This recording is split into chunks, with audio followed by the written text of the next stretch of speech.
ये कैदी ने अपने सिर पर एक सेब रख लिया, लेकिन कप्तान की गोली निशाने से चूक गई। अब बारी थी उस कैदी की। भूख से बेहाल एडम ने सेब को उठाया और उसमें एक काट मार दी। कप्तान ये देख हैरान रह गया। तभी कप्तान ने फिर बंदूक उठाई और निशाना लगाया, लेकिन तभी एक यहूदी लड़का गाना गाने लगा, एक जर्मन गीत। ये सुनते ही सैनिक की आंखें नम हो गईं। वो दोनों को छोड़ने ही वाला था कि एक सैनिक ने उसे याद दिलाया, आज का कोटा अभी बाकी है। शाम होते होते एक फोरमैन ने जमीन पर एक सॉसेज फेंकी ताकि दोनों कैदी उसे पाने के लिए भिड़ जाएं। मनोरंजन के लिए उसने दोनों को थप्पड़ मारने को कहा। जो जीतेगा वही खाना ले जाएगा। ये सब देख एडम का गुस्सा फूट पड़ा। उसने हिम्मत दिखाई, सामने वाले कैदी का हमला बड़ी चालाकी से बचाया। फोरमैन ने गुस्से में उसे धक्का देने की कोशिश की, लेकिन खुद ही गिर पड़ा। एडम की बॉक्सिंग स्किल्स देखकर वहां मौजूद कर्नल खुद को रोक नहीं पाया। वो कभी बॉक्सिंग चैंपियन रह चुका था, इसलिए उसने भी रिंग में उतरने का फैसला किया। लेकिन कर्नल कितनी भी कोशिश करता, एडम हर पंच को बड़ी आसानी से चकमा दे देता। फिर मौका देखकर एडम ने एक जोरदार पंच मारा और सीधे कर्नल को जमीन पर गिरा दिया। उसके मुंह से खून बहने लगा, लेकिन कर्नल गुस्से में नहीं आया, बल्कि वो एडम से प्रभावित हुआ। जर्मनों ने उसे सबक सिखाने के लिए एक भारी भरकम पहलवान को भेजा।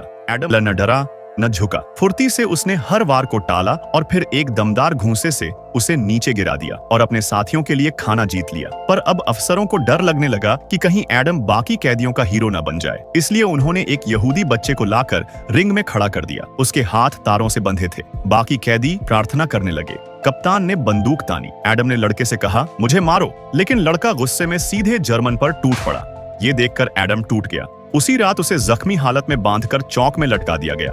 उसके गले में बॉक्सिंग किंग का बोर्ड टांग दिया गया। अगली सुबह उसे उतारा गया। वो लहूलुहान था, लेकिन उसका हौसला जिंदा था। रिंग में फिर मैच चल रहा था। एक जर्मन सैनिक ने एक भूखे कैदी को मार दिया। एडम चुप न रह सका। वो फिर कूद पड़ा। जख्मी हाथों के बावजूद उसने अपने मूव से जर्मनों को छकाया और बीच बीच में उन्हें चिढ़ाया भी। जब वो गिरा तो भी उसके चेहरे पर मुस्कान थी, और यही बात दुश्मनों को खटक रही थी। आखिरी बार जब जर्मन ने हमला किया, एडम ने सिर मारकर उसका हाथ तोड़ दिया, फिर एक पंच में उसे चित्त कर दिया। भीड़ पागल हो गई। एडम ने ये अन्याय भरी लड़ाई जीत ली थी। लेकिन जीत के अगले ही दिन बॉक्सिंग के किंग को जर्मनों के सबसे बड़े नरक जैसे कैंप में भेज दिया गया।